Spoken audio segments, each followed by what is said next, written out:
ज्यांनी लोकशाहीला पाठिंबा दिला, तिथं बूथ ताब्यात घेत असताना त्याचा विरोध करत अधिकाऱ्यांपर्यंत, लोकांपर्यंत, मीडियापर्यंत तो आवाज नेला, अशा लोकांना आता अडचणीत आणण्याचा प्रयत्न हा केला जाईल.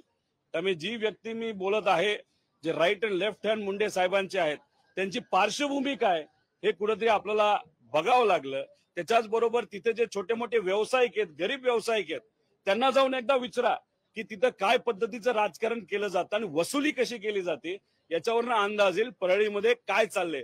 लोकप्रेमाचे पंकजाताई पण खूप मनापासून लोकांच्या हितासाठी काम करतात. धनुभाऊंबद्दल पण आम्हाला काय बोलायचं नाही, पण तिथं जे सर्व त्यांचे खालचे पदाधिकारी आहेत ते कशा पद्धतीने तिथं वसुली करतात आणि वातावरण काय निर्माण त्यांनी केलंय हे तिथं गेल्यावरच आपल्याला कळेल.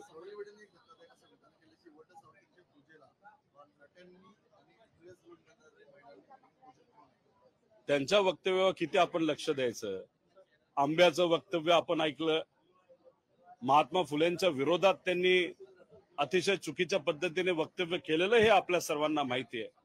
आणि जे काल वक्तव्य त्यांनी केलं, पहिलं वक्तव्य त्यांचं जे होतं स्वतंत्र भारताच्या बद्दल, त्याच्यामध्ये ज्या लोकांनी बलिदान दिला त्यांचा खऱ्या अर्थाने अवमान त्या व्यक्तीने केलेला आहे. त्यामुळे या सगळ्या गोष्टीचा मी निषेध करतो आणि सरकारमध्ये जर धाडस असेल तर मग कुठेतरी पुढाकार घेऊन कारवाई काही ना काहीतरी ही केली पाहिजे. पण ते धाडस हे लोक दाखवतील का, आणि ही जी व्यक्ती आहे कुठल्या विचाराची आहे, कोणाच्या मार्गदर्शनाखाली चालते, याचाही अभ्यास आपल्याला करावा लागेल. कदाचित एकनाथ शिंदे साहेब याबद्दल काही करणार नाहीत, तिथं फडणवीस साहेब काय करणार नाहीत. शिवशाहू फुले आंबेडकरांचा विचार आणि यशवंतराव चव्हाण साहेबांचा विचार पुढे घेऊन जाणारे जे तिसरे घटक आहेत, नाही तर तिसरं जे चाक आहे म्हणजे आदरणीय अजितदादा, या बाबतीत काय बोलतात आणि काय करतात हे खऱ्या अर्थाने बघण्याची जरूरत आहे. सरकारने जी योजना काढली त्या सरकार जेव्हा शेतकरी अर्ज भरायला जातो त्यावेळी सीएससी सेंटरचे तिथले जे कर्मचारी आहेत ते 100 रुपये घेत आहे.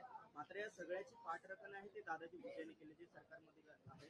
ते म्हणतात की 100 रुपये घेतले तरी काय झालं, 4-5 हजार रुपये आम्ही वाचवले असं ते म्हणतात. हे बघा, ही योजना जेव्हा लॉन्च झाली त्या योजनेचं आम्ही स्वागत केलं, पण आम्ही म्हणत होतो तुम्ही 1 रुपया घेताय खरं, पण शेतकऱ्याला वेळेवर मदत मिळणार आहे का? झेरॉक्स प्रिंटिंग असेल, येणं जाणं असेल, याच्यामध्ये 300 ते 400 रुपयाचा खर्च हा शेतकऱ्याला होत असतो. आता सुद्धा या महाराष्ट्रामध्ये शेतकरी विमा भरत असताना 400 रुपये कमीत कमी खर्च त्यांना त्या ठिकाणी होतो. पण हा जो विमा आहे ना, 1 रुपया शेतकऱ्याकडनं घेतला खरा, पण याची खरी आकडेवारी जर तुम्ही बघितली, जी सरकारली प्रिंट केलेली आहे, 10,000 कोटी रुपये प्रीमियम म्हणून या सगळ्या विमा कंपनीला दिला गेला. 10,000 कोटी. आणि किती शेतकऱ्याला मिळालं तर 3,500 कोटी.